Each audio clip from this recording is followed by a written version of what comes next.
Hi everyone, let's go over my bullish Elliott Wave scenarios on Bitcoin. Starting on the daily time frame with the first bullish scenario where we're looking for a 5-wave impulsive structure to the upside to finish this green wave 1, after which we look for a 3-wave corrective structure to the downside in a wave 2 and then continuation to the upside in a wave 3. The most common target area for a wave 5 is between the 1.236 and the 1.618 Fibonacci taken from the high to the low of this wave 4, giving you a target area between 51.6k and 55.6k.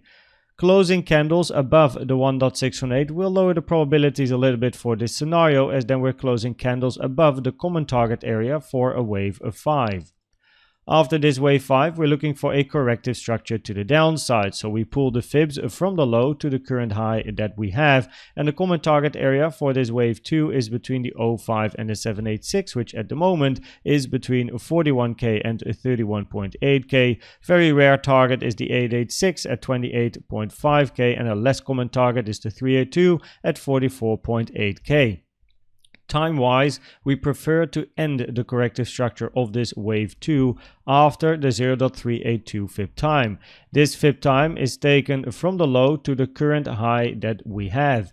If price is going to move towards the upside and it will take more time, then the fib times will move to the right side and these fibs will move to the upside.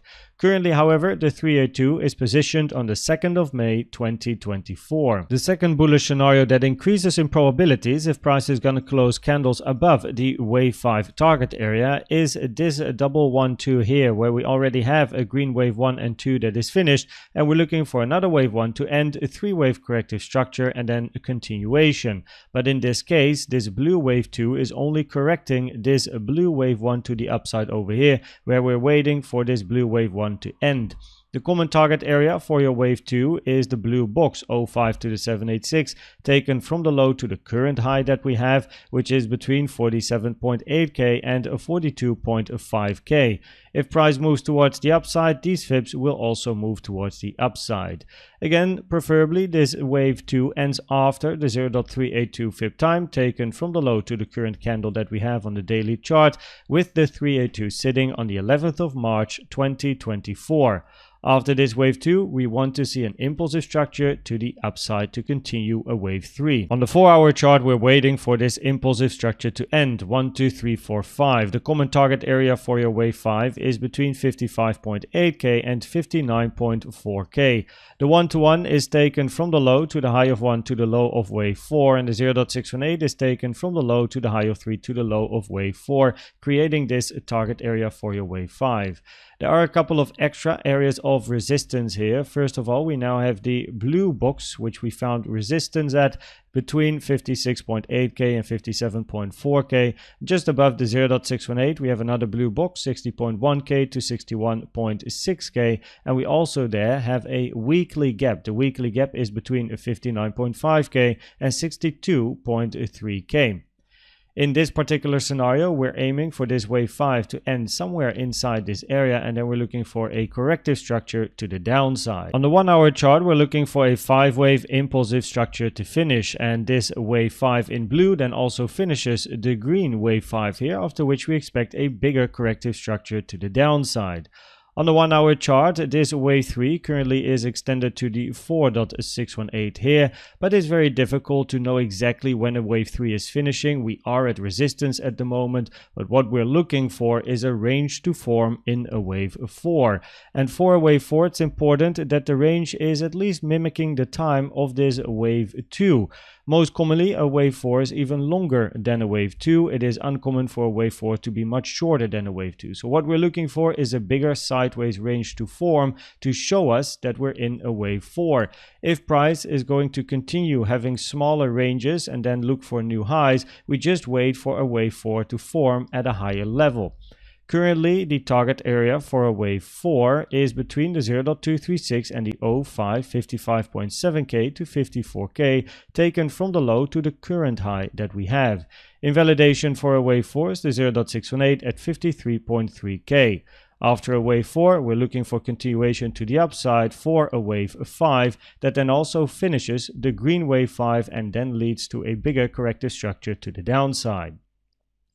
On the 15-minute, we have some bearish CVD divergences. As you can see over here, we have lower highs on price, but higher highs on the CVD, which you can see over here. Lower high on price, but we have a higher high on yellow, and also here a higher high on blue. And now again, lower high on price, higher high on yellow, and also here we had a higher high on the blue line. It has to be said, however, that for CVD divergences to be very effective, preferably we wait for a bigger range to form, because in a very trending environment, there is a higher probability of CVD to be leading, meaning even though you see bearish CVD divergences, meaning lower price, higher high on the CVD might lead price to the upside. So higher high on the CVD, but price will then also make a higher high, invalidating the bearish CVDs. Secondly, we have a bearish CVD over here that already played out, and this is a second CVD with the same pivot. The more times you have a CVD divergence with the same pivot, the lower the probabilities for that CVD divergence to play out. Of course, it can play out as we are looking for a wave 4 to form, but this is just interesting information, I suppose. And also, we don't yet have too big of a range, but we do at least have some bearish CVD divergences while hitting resistance and while we are looking for a wave 4 to form. So it's definitely relevant to look for, right? We also have some news this week. On Tuesday, 2:30 p.m. Central European Time, we have high impact news. Also on Wednesday, also on Thursday, and also on Friday, but then at 4 p.m. So it's a news heavy week. Let's see what we get. Could expect some volatility. Make sure you trade safe. So if we then look at the probabilities of the different scenarios, then on the 4-hour chart, we're looking for an impulsive structure to end in this wave 5, and we are inside the common target area for a wave 5 here. And on the 1-hour chart, we're waiting patiently for a wave 4 to form, give us a bigger range, reassess the probabilities, and then in this scenario we're looking for another 5 towards the upside, where this wave 5 in blue finishes the wave 5 in green, after which we expect a bigger corrective structure to the downside.